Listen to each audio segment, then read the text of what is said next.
Ini salah satu buku yang kita kerjasama dengan PLN. Nah, Wah, apa tuh? Ternak domba ini Garut. ternak domba Garut anti bangkrut. Masuk satu dapat banyak. Kalau kita ngambil masuk jurusan pendidikan non formal, yang pertama dalam konteks FKIP-nya dulu ya, keguruan dan ilmu pendidikan. Apakah muatan konsep keguruan ilmu pendidikannya bakal jadi seorang guru kalau kita istilahnya tutor atau pamong? Jadi ini yang terbaru saja, kita juga ada supervisi dan kinerja guru. Loh, kok ini ngomongin masalah guru formal dong? Jangan salah, kita kan ada manajemen pendidikannya. Hasil karya Prof. Sadil ini ada 2. Ada juga yang lain dari dari yang sudah purna tugas juga ada.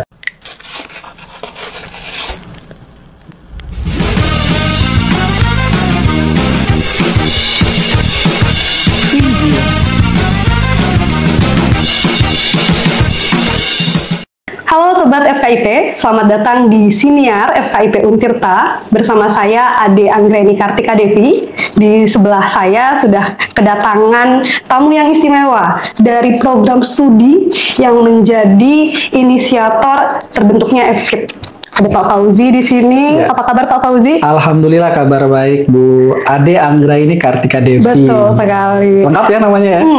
Terima kasih Pak Fauzi sudah datang menyempatkan hadir di sini. Kita akan berbincang-bincang terkait dengan program studi non formal yang menjadi satu di antara tonggak berdirinya FKIP Untirta.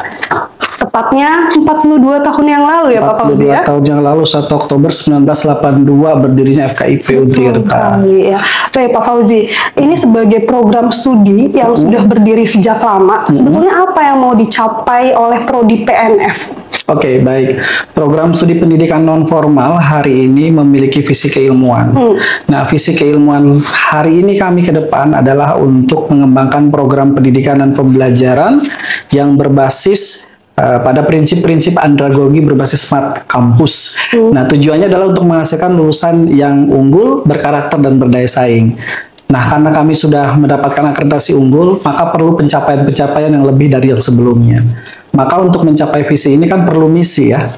Nah, misi kita ke depan tentunya akan lebih memaksimalkan dalam program proses pembelajaran, penelitian sesuai dengan Tridharma. Nah, saat ini kita lebih mengedepankan bagaimana aspek pelaksanaan, lalu aspek implementasi, dan aspek pengabdian di masyarakat. Karena kita mengambil prinsip andragogi berbasis smart kampus tadi, maka kita akan lebih fokus bagaimana pencapaian 3 komponen, yaitu pelatihan, pendidikan dasar berkelanjutan, dan pemberdayaan masyarakat. Oke, baik. Ini kan pendekatannya adalah pendekatan pembelajaran orang dewasa. Ya. Yang jadi fokus keterampilan 3 hal Betul tadi. sekali. Untuk terkait pemberdayaan, bisa diceritakan lebih lanjut karena kita melihat Banten ini kan penghasil ikan bandeng begitu ya, Serang tepatnya. Adakah desa binaan semacam itu, apa yang diberdayakan, khususnya ingin tahu tentang pemberdayaan perempuannya sih? Oke, sebelum ke pemberdayaan perempuan, ini saya akan menjawab pertanyaan yang pertama dulu terkait dengan ikan ya, mayoritas tadi ya. Nah, apakah pendidikan non formal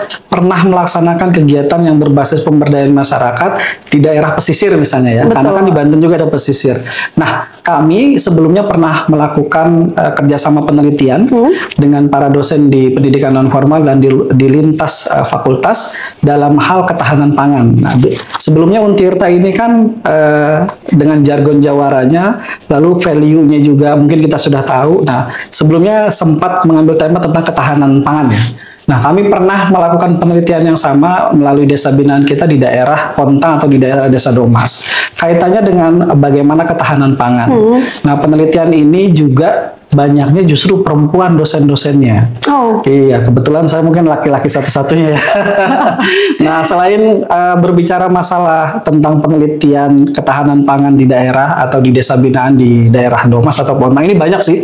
Domas ini kawasan yang memang mitra desa binaan di berbagai program studi, ada mungkin dari FISIP, FKIP juga paling banyak.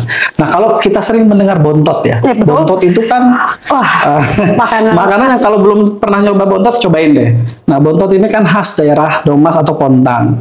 Nah, di daerah pesisir sana banyak dosen yang sebelumnya tertarik bagaimana sih proses pembuatan, lalu bagaimana sih cara menyajikan dan lain sebagainya. Nah, bagaimana ketahanan pangan lokal ini bisa terjaga? Karena kalau kita lihat identik Domas itu atau identik daerah Pontang sana kan istilahnya bontot ya. Nah, kita kaji itu melalui berbagai macam penelitian.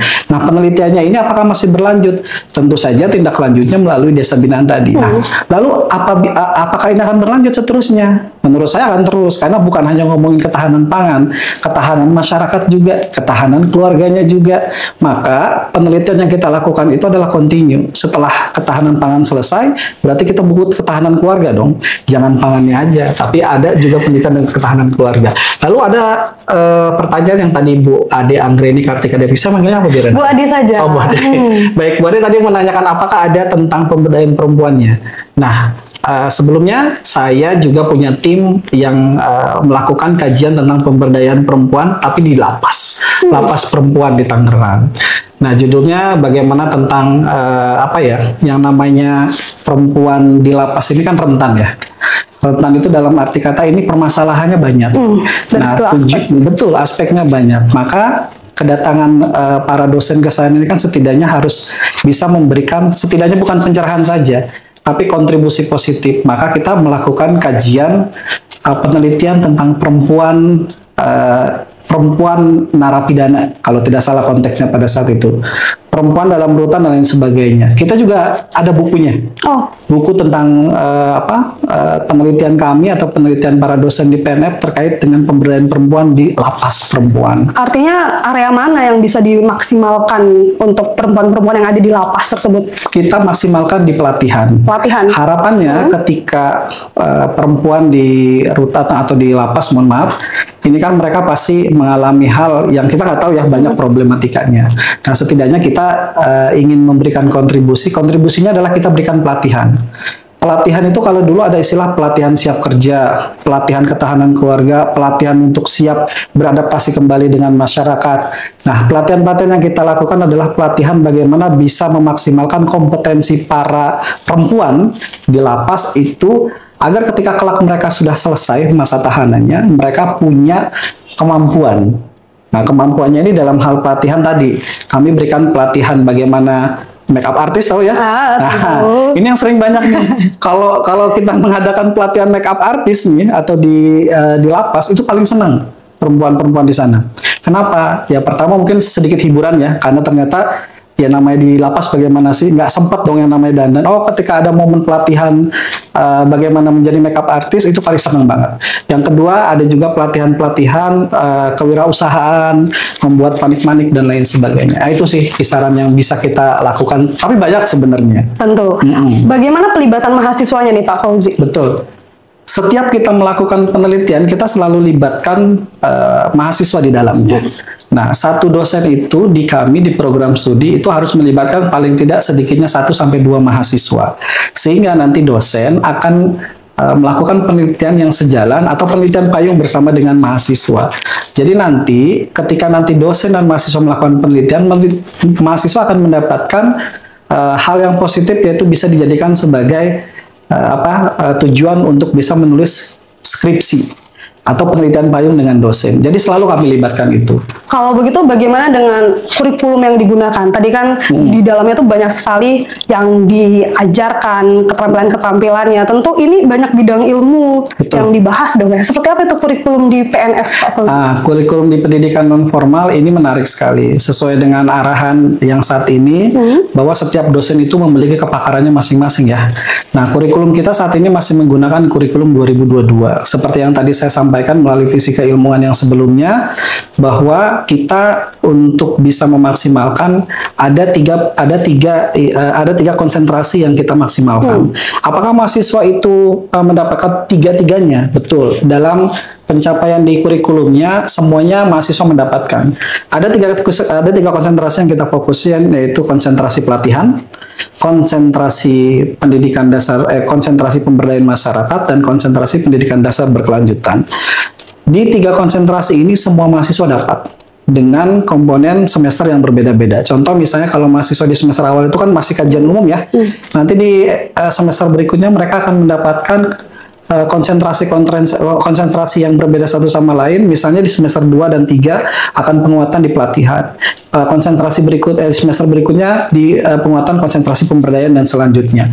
Maka capaian kurikulum kami sesuai dengan visi keilmuan tadi adalah prinsip-prinsip andragogi berbasis smart kampus. Nah, 10 bahan kajian yang kami dalami yaitu termasuk ke dalamnya adalah berbicara tentang ilmu pendidikan, berbicara masalah program pelatihan dan pengembangan sumber daya manusia, berbicara masalah spiritual, leadership, dan lain sebagainya. Tentu saja kurikulum yang dibuat di pendidikan non formal akan lebih memfokuskan dan memaksimalkan sesuai dengan keadaan saat ini. Jadi nggak mungkin kurikulumnya dibuat ya apa?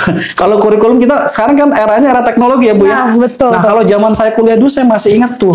Kajian-kajiannya kan masih harus kemana, harus ke lapangan, bawa buku banyak. Nah, kalau sekarang dengan teknologi tadi, Pak Fauzi, bagaimana pembelajaran yang di dalamnya begitu ya, dengan memanfaatkan berbasis teknologi, apa yang dilakukan oleh PNF, memanfaatkan Internet of Things tersebut? Betul. Nah ini menarik. Nah, contoh di mata kuliah yang memang berbasis tentang digital ya, ada pemanfaatan literasi ICT, ada pemanfaatan ICT dalam konteks pelatihan, pemberdayaan masyarakat, dan juga pendidikan dasar berkelanjutan. Nah, output capaian yang diharapkan ini mahasiswa, sebenarnya kalau saya bilang ini bisa jadi content creator ya. Karena biasanya para dosen, misalnya dosen pengampu di pemanfaatan di literasi ICT misalnya. Nah, outputnya mahasiswa itu nanti akan diajarkan bagaimana membuat konten terkait dengan konten sosial.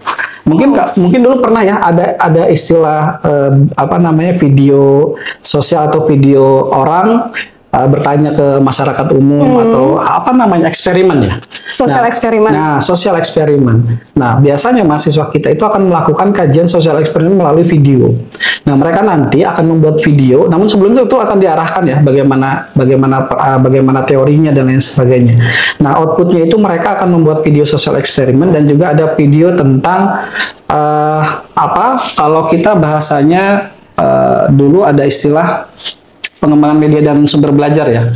Nah, mungkin bisa dicek nanti di website kami, itu kita bikin profil pendidikan non formal itu yang buat 100% dari mahasiswa. Nah, jadi hasil perkuliahan yang mereka dapat itu harus ada output. Outputnya dalam video pembelajaran, lalu video tentang sosial eksperimen, dan video profil. Nah, video profil ini terbagi. Mereka bikin profil biasanya, apa yang menarik di Banten.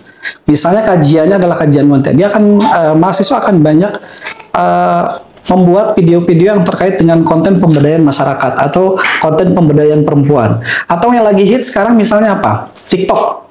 Nah, kalau misalnya dulu banyak uploadnya di media itu YouTube atau Facebook, sekarang kita bisa memaksimalkan di TikTok. Karena ternyata kalau kita lihat orang akan lebih cenderung untuk saat ini ya, selain Instagram itu TikTok. Jadi output saat ini semua diarahkan tidak lagi berbasis hardcover, tapi semua berbasis file, berbasis video. Dan itu nanti kalau sobat FKIP pengen melihat hasil-hasilnya bisa melalui web pnf.fkip.untirta.ac.id, dan dari situ juga ada salah satu ikon yang akan mengarahkan ke YouTube ataupun nanti ke Facebook, atau konten-konten atau icon-icon yang akan mengarahkan ke hasil-hasil kerja mahasiswa. Oke, baik. Nah, pada akhirnya mahasiswa PNF ini dapat mengambil peran apa di dalam masyarakat, Pak Fauzi? Betul. Selain sebagai pamong belajar ya. Iya, kalau ditanya ini saya cerita dulu ya. Boleh. Nah, kalau ditanya Pak Fauzi, dulu ngambil apa kuliahnya? Saya satunya pendidikan luar sekolah. Jadi saya sedikit cerita, kenapa sih ngambil pendidikan luar sekolah? Dulu cita-cita saya nggak mau fokus jadi guru, tapi saya pengen jadi pendidik. Ya. Nah, waktu itu saya diarahkan oleh pembina siswa dulu ya. Waktu SMA itu, udah ambil aja PLS. PLS apa ya? Taunya dulu kan program paket A, B, C, pamong belajar, dan lain-lain. Nah, karena saya melihat, oh ini kayaknya saya nggak tahu, tapi saya tertarik gitu. Dan ternyata semakin saya dalami, saya makin menarik. Nah, ini yang saya cari. Kenapa? Karena memang saya tidak mau jadi guru, tapi pengen jadi seorang pendidik gitu ya. Nah, pada prinsipnya, kayaknya ini cocok nih. Nah, ternyata saya menemukan hal yang luar biasa. Kenapa? Karena saya senang dengan dunia masyarakat, pengen selalu selalu beradaptasi dengan dunia masyarakatan.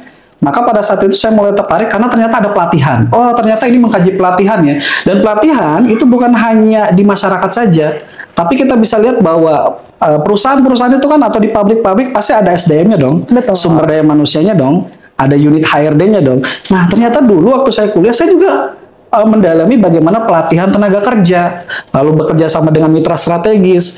Akhirnya saya tertarik dengan dunia PLS, yang sekarang mungkin PLS namanya pendidikan non formal. Nah, sesuai dengan surat yang dikeluarkan Kementerian pada bulan Agustus 2019, PLS berubah nama menjadi dua sebenarnya, pendidikan non formal atau garing pendidikan masyarakat. Nah, untuk FKIP Untirta atau di PNF FKIP Untirta, kita menyepakati untuk merubah nomenklatur PLS menjadi pendidikan non formal. Nah, di pendidikan non formal saat ini kita memiliki banyak mitra strategis. Nah, kalau ditanya pencapaiannya sudah apa saja? Nah, ini salah satu buku yang kita kerjasama dengan PLN. Nah, ini, Wah, apa tuh? Ternak domba Garut. Ternak domba Garut anti bangkrut. Kita bikin bukunya kerjasama bareng dengan PLN Cilegon, PLTGU Cilegon. Ini hasil yang baru-baru ini, yang kemarin lah, baru kemarin. Nah, ini salah satu kerjasama mitra kita. Nggak kepikiran kan, kok di FKIP kerjasamanya sama PLN, ngapain ngurusin listrik? Kalau tadi mungkin, kalau di FKIP kan ada yang namanya PVTA ya, Iya. Pendidikan Vokasional Teknik Elektro. Nah, ternyata PNF juga bisa kerjasama dalam hal penulisan buku modul pelatihan. Penulisan buku modul pelatihannya. Betul. Ini seperti apa mahasiswa terlibat di dalamnya, Pak Fauzi? Saat ini kemarin untuk buku penulisan buku ini baru diawali antara dosen dengan mitra. Nah, setelah ini di tahun ini di program MBKM Mandiri yang kaitannya dengan program terbaru di semester genap ini, baru mahasiswa yang akan turun tangan. Berarti begini Pak Fauzi, artinya ada ruang bagi mahasiswa PNF Betul. di PLN tersebut. Betul. Untuk saat ini kami menyediakan formasi kuota untuk magang mandiri itu di PLN sebanyak 1 orang dulu. Nah, kaitannya nanti akan menindaklanjuti untuk pembuatan buku atau modul selanjutnya. Tentu saja dapat bimbingan ya, karena kan kita sudah memulai dengan dosen dan juga dengan mitra. Selanjutnya kita akan mengarahkan mahasiswa dengan mitra. Nah, ini hasil pembuatan buku modul. Nanti seterusnya setelah ini akan ada buku-buku yang lain kerjasama dengan dosen, mahasiswa, dan mitra. Kalau kemarin kita awali dengan dosen dan mitra, sekarang dan seterusnya kita akan lanjutkan dosen, mahasiswa, mitra. Nah, ini baru PLN. Masih ada lagi yang lain yang akan kita upayakan dengan mitra. Pokoknya outputnya untuk tahun ini dan seterusnya kita harus punya output yang jelas. Ya, minimal ada modul, buku. Baik, sejauh 42 tahun, kiprah mahasiswa PNF artinya bisa di mana saja Pak Fauzi? Selain yang tadi sudah disebutkan. Menarik.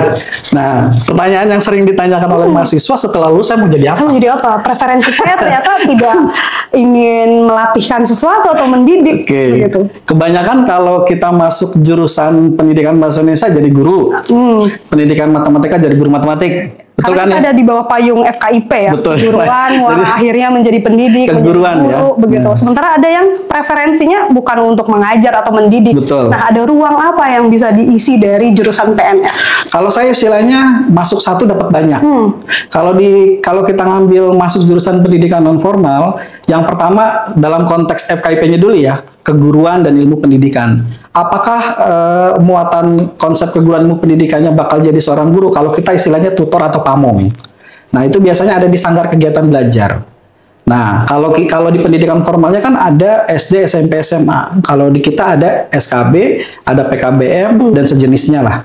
Nah, tentu saja itu bagian dari pendidikan non formal, karena kan kita masuk ke dalam kajian pendidikan di luar pendidikan formal. Kalau SKB dengan sanggar kegiatan belajarnya itu menampung orang-orang yang mungkin belum sempat mengenyam pendidikan, maka ada program kesetaraannya melalui program paket dulu ya. Nah, itu mereka bisa masuk ke lahan pekerjaan satu diantaranya yaitu menjadi tutor atau pamong belajar. Lalu banyak yang lainnya apa? Dan kita nggak bisa pungkiri, kadang-kadang justru mereka lebih tertarik dengan dunia yang lain ketika kerja. Misalnya jadi wirausaha. Karena mahasiswa kita ternyata lebih banyak berkecimpung di dunia yang sesuai dengan kompetensi di pendidikan non formal. Contoh, mereka punya lembaga kursus pelatihan. Mereka punya PKBM. Mereka punya tempat pelatihan tersendiri.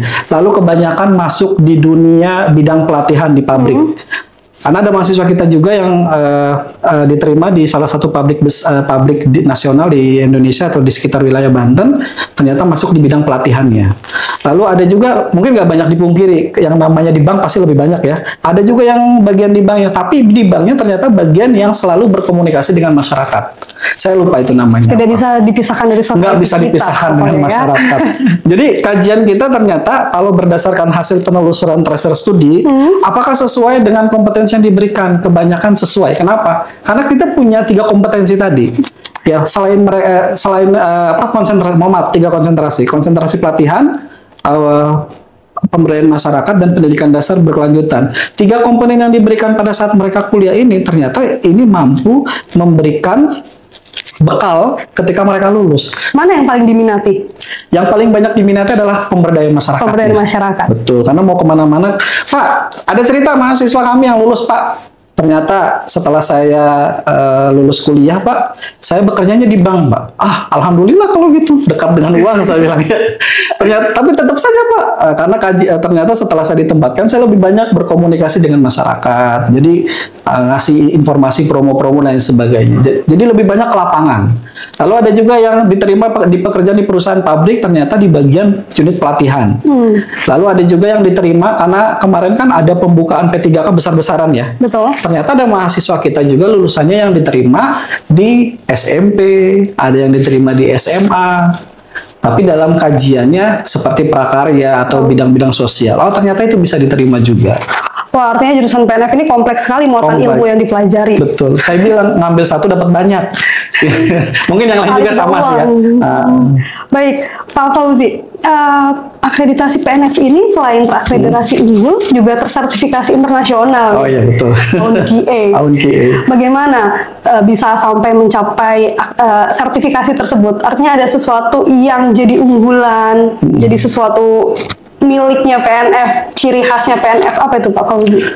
Ciri khasnya PNF kan tadi konsepnya prinsip andragogi berbasis smart kampus ya. Dan kita memang bukan nggak mau sama, artinya harus ada pembeda dengan kampus-kampus yang lain.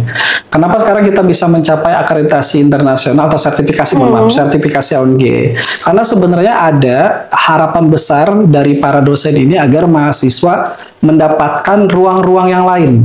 Seperti apa itu? Ruang yang lain misalnya ketika kita tersertifikasi internasional, setidaknya ketika misalnya ada mahasiswa yang tertarik dengan kerjasama dengan luar negeri, kita sudah tersertifikasi bahwa program studi kita memang sudah tersertifikasi internasional gitu, walaupun AUNQA saat ini ya, dan ke depan mungkin kita akan tingkatkan lagi.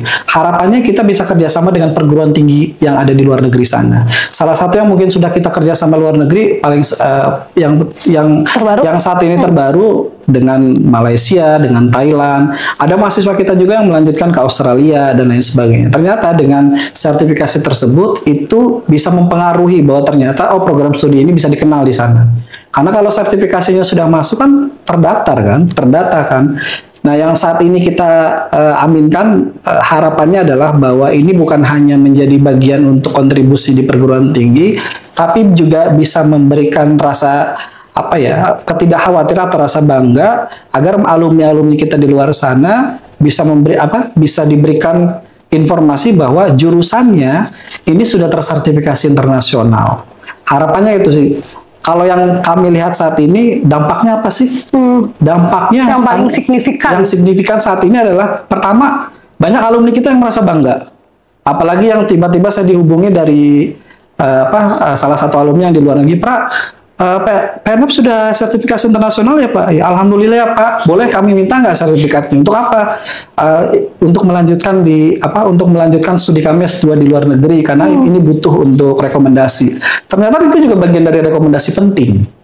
Nah, walaupun beberapa hal yang bisa terkonfirmasi hanya 1 sampai dengan 5 orang yang melanjutkan di luar negeri.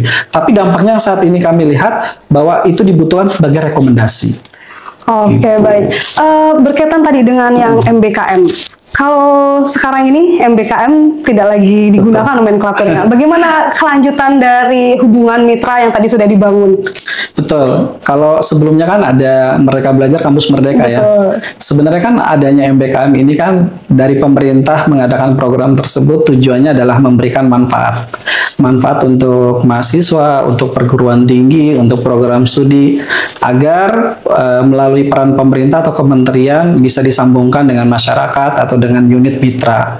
Nah, kalaupun sekarang sudah tidak ada, menurut kami di program studi, hal yang berdampak saat ini adalah bahwa kegiatan tersebut bisa memberikan kontribusi untuk masyarakat untuk memaksimalkan peran mahasiswa. Jadi mahasiswa kan harapan kami bukan hanya ngomongin teori saja di kelas, tapi mereka juga bisa praktek sekaligus di masyarakat. Maka saat ini di program studi pendidikan non formal, kami masih menggunakan istilah Merdeka Belajar Kampus Merdeka, tapi dalam ruang lingkup mandiri. Artinya itu tetap digunakan dalam konteks PNF Betul. saja? MBKM mandiri namun berbasis program latihan profesi. Oh, berbasis program latihan profesi. Betul. Tadi. Maka kita ada salah satu mata kuliah namanya PLP, program latihan profesi. Nah, kita istilahnya meng-MBKM-kan mandiri, maksudnya bahwa hal-hal yang baik itu kita ambil. Seperti halnya bagaimana jalinan mitra dengan sekolah. Sekolah mitra ini bukan sekolah formal ya. Betul. Kalau kita kan ada sekolah yang satuan pendidikan non formal atau dengan mitra strategis seperti dengan PLN atau PLTGU. Nah, ini terus kita maksimalkan. Jadi kerjasama dari faktor MBKM kemarin, ini kan ada positifnya. Kita bisa bermitra dan kita lanjutkan itu. Kalaupun masalah penamaan sekarang tidak digunakan, kita mungkin ke depan akan menggunakan nama yang akan lebih fleksibel lagi. Artinya programnya tetap dijalankan. Tetap dijalankan. Pak Fauzi. Oh ya, Pak Fauzi, berkaitan dengan Untirta yang menggaungkan pendidikan inklusi, bagaimana PNF ini mengakomodasi peserta-peserta didik yang nantinya mau masuk, tapi dari sisi yang inklusi tersebut, seperti apa itu? Kita kan punya PKH ya, pendidikan khusus, lalu ada pendidikan non formal. Secara tidak langsung kita ada rumpun ilmu pendidikan. Rumpun ilmu pendidikan itu terdiri dari pendidikan non formal, pendidikan khusus, bimbingan konseling, PGSD, PG PAUD. Nah, terkait dengan penerimaan mahasiswa atau dalam studi inklusi tadi, kami siap menerima mahasiswa kalau misalnya memang memiliki kebutuhan khusus atau memiliki hal yang spesial, kita kan bisa kerjasama dengan BK atau dengan PKH. Betul nggak? Apalagi kita kan ada dosen pengampu mata kuliah yang memang bisa lintas program studi. Betul. Kalau kami sebelumnya pernah menerima mahasiswa dengan masalah khusus ya, seperti masalah pendengaran atau masalah suara dan lain sebagainya, itu tetap kami terima kok. Karena hak mereka untuk mendapatkan pendidikan itu kan harus diberikan. Kalaupun terkait bagaimana nanti menyampaikan, kita bisa bekerja sama dengan dosen yang memang memiliki kepakaran dalam hal pendidikan khusus tadi atau ke unit disabilitas tadi. Makanya kan kita sekarang ada unit layanan disabilitas atau unit layanan khusus ya. Nah, itu juga kita bisa kerjasama. Berarti pendidikan non formal ini tidak menutup untuk sosok-sosok yang mau bergabung dari sisi yang tadi, begitu ya Pak Fauzi? Kami menerima. Karena kami yakin begini, Bu Ade. Sejauh ini kami pernah menerima mahasiswa yang memang memiliki latar belakang atau masalah khusus ya. Selama menurut kami masih bisa memberikan dalam konteks dia paham dengan apa yang kami sampaikan, atau nanti kita bantu dengan dosen yang memiliki kepakaran di bidangnya, selama itu bisa diterima oleh mahasiswa yang bersangkutan dan mahasiswa nyaman, tetap kita akan terima dan kita lanjutkan.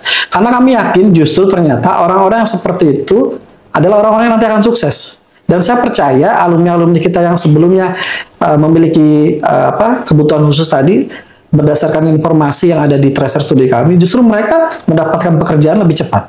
Oh, sebagai apa itu Pak Fauzi? Dalam peran apa? Di beberapa perusahaan biasanya ada perusahaan yang menerima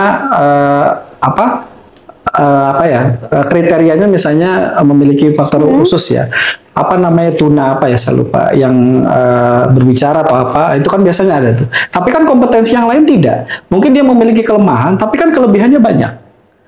Nah, kalau di kita yang terpenting selama bisa menerima pembelajarannya dengan baik.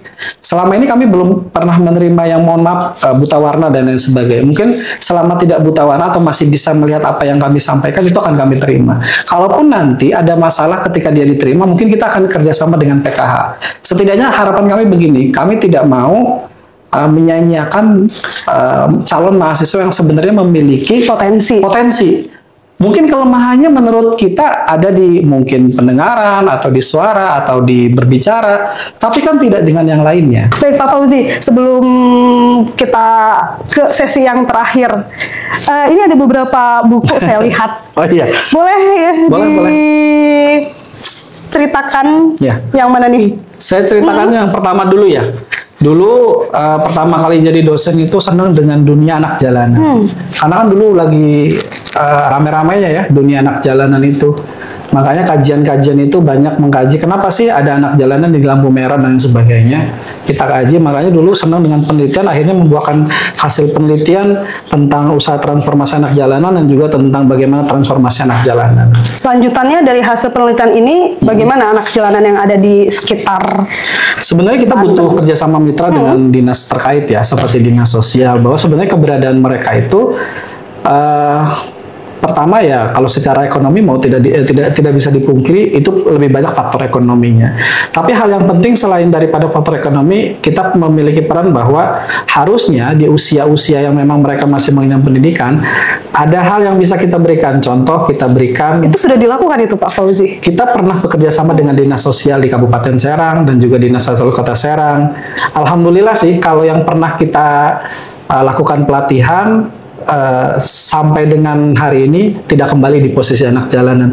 Tapi kita ketahui begini, anak jalanan ini kadang ketika sudah ada yang kita berikan pelatihan, kenapa sih muncul lagi? Kalaupun itu muncul lagi berarti bukan orang yang sama biasanya. Karena faktor baru tadi, karena masalah ekonomi tadi.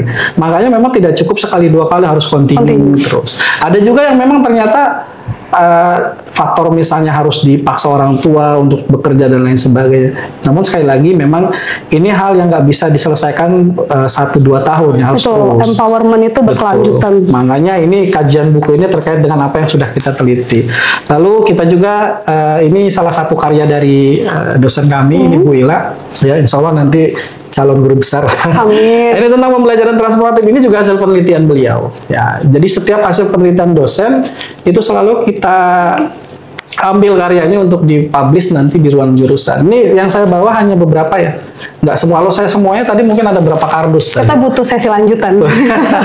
Boleh, jadi ini yang terbaru saja. Kita juga ada supervisi dan kinerja guru. Loh, kok ini ngomongin masalah guru formal dong? Jangan salah, kita kan ada manajemen pendidikannya. Nah, manajemen pendidikan itu kan bukan hanya pamong belajar saja, kita juga kan kita lihat bagaimana kerja. Ini salah satu guru besar kami juga. Ini Prof. Sadali Hanafi. Nah, ini hasil karya guru besar kita. Jadi kita ambil hasil karya Prof. Sadali ini ada 2. Ada juga yang lain dari dari yang sudah purna tugas juga ada. Jadi semua kita publish di jurusan. Ini kita ambil yang terbaru saja. Tidak salah ini ya, kalau jurusan pendidikan non formal mendapatkan sertifikasi internasional ONQE dan terakreditasi unggul. Teman-teman, itulah program studi pendidikan non formal yang terakreditasi unggul dan tersertifikasi internasional ONQE. Untuk informasi lebih lanjutnya bisa diakses tautan PNF di pnf.fkip.untirta.ac.id. Oke, baik. Terima kasih banyak Pak Fauzi atas bincang-bincangnya hari ini. Sama-sama Bu Ade. Senang sekali kami mendengar informasi-informasi berkaitan dengan program studi yang unggul di FKIP. Kami nantikan mahasiswa baru untuk bisa bergabung. Karena ini termasuk jurusan yang paling banyak peminatnya juga. Insya Allah banyak peminatnya dan insya Allah kalau udah masuk pasti ngangenin deh. Demikian sesi kita pagi ini. Terima kasih. Salam Sobat FKIP.